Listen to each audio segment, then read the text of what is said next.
channels, all see its rays. Drowning in the monotone, no escape today. But I need a hit, gonna break the static's hold.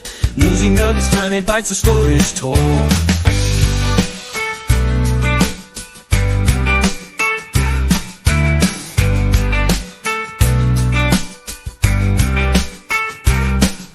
Say goodbye to boredom, headlines made of gold. Twist and shake perspectives in a way so bold. They serve it up with humor with a snarky twist. Little bites of news to fill your daily list. Hey guys, it's Mo, and remember when we all voted for Astroid 2024? Well, maybe the universe took our, generally sardonic and ironic ideas and said, I'll raise you an asteroid and see you a city killer. Well, in that special, I bring tidings of great asteroid. NASA makes emergency call as odds of city-killing asteroids striking Earth increase. Lord, I just needed this Tuesday to be terrifying. Will it help stave off a potential Armageddon? NASA is training humanity's most powerful telescope on a city-killing asteroid to determine whether or not we need to brace for deep impact.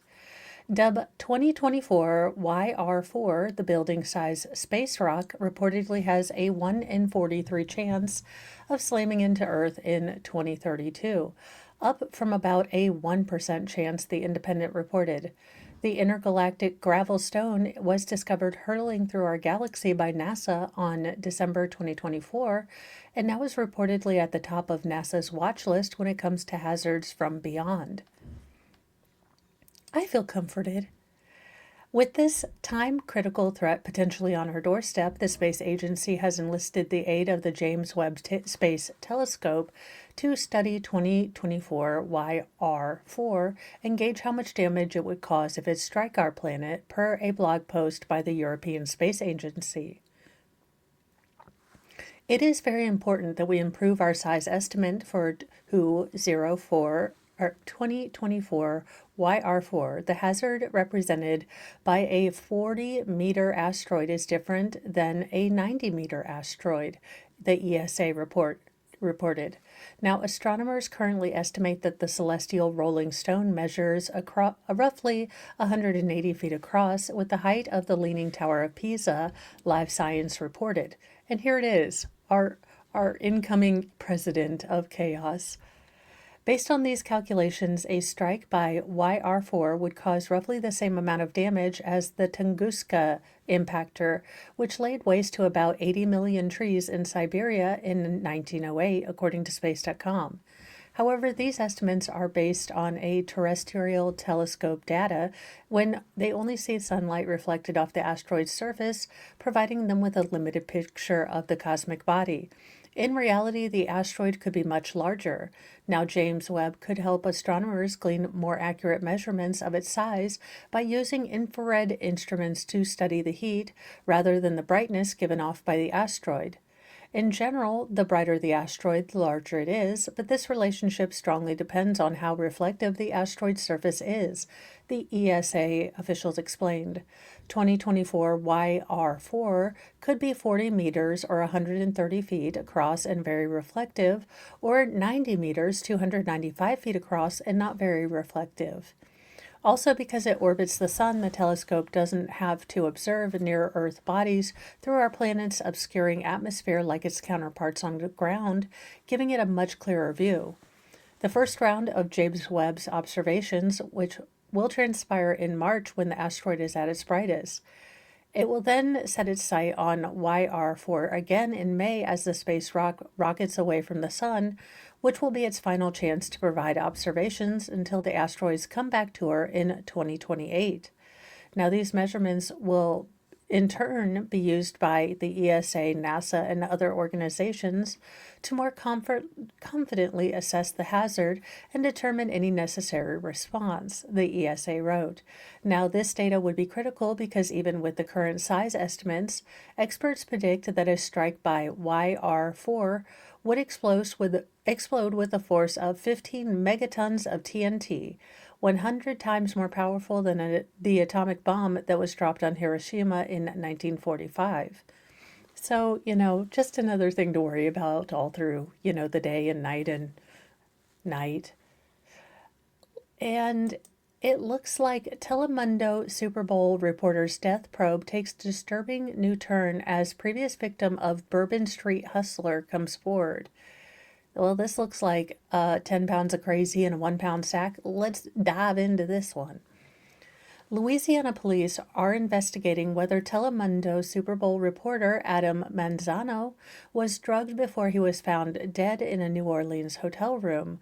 As a previous victim of the suspect alleged that she left him for dead in a similar plot years ago. Now, Manzano, 27, a reporter for Telemundo Kansas City, who was in town to cover the big game, was last seen on security cameras being lured into a hotel room by the so-called quote-unquote Bourbon Street hustler, Danette Colbert, 48, who was found with his cell phone and a credit card in her home. The Kenner Police Department told reporters Monday that Colbert has a history of drugging men, stealing from them, with officials waiting on a toxicology report to see if Manzano was one of those victims. And he was the cutie patootie. That's so sad.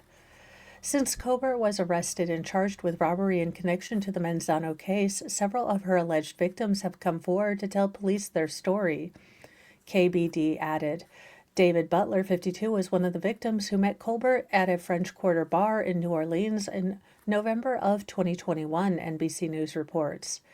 Butler said that Colbert and another woman approached him and offered him a cocktail, and after enjoying the drink, he quickly started to feel disoriented and needed help getting back home.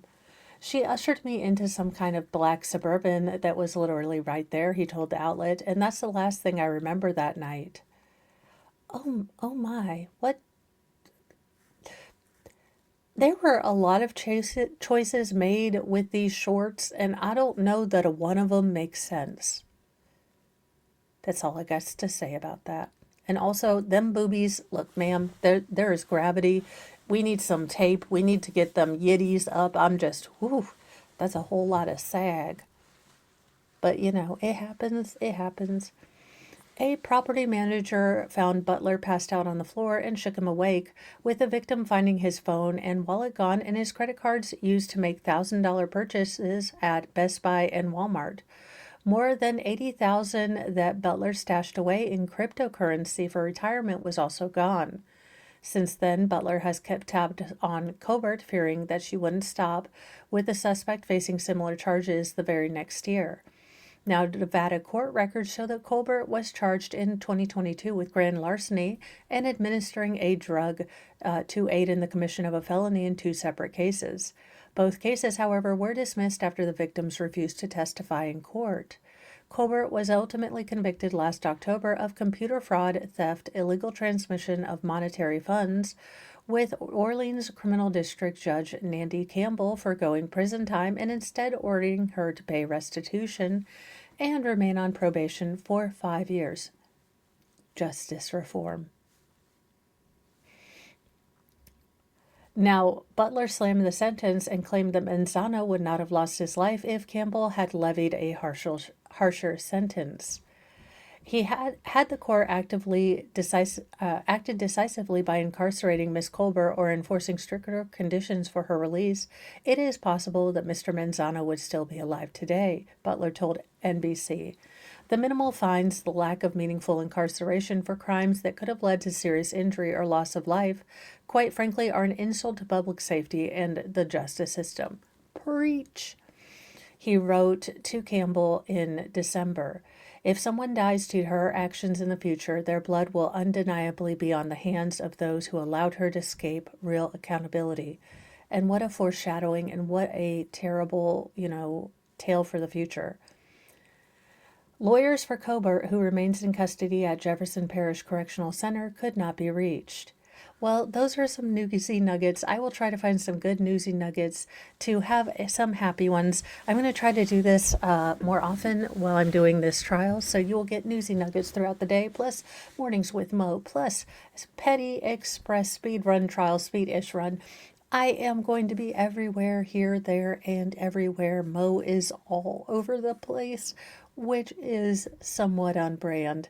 Have a lovely day. Be kind to yourself. Be kind to others. But carry a can of bitch fire because kindness doesn't equal doormat. Please like, subscribe, do all the YouTubey things. Bye.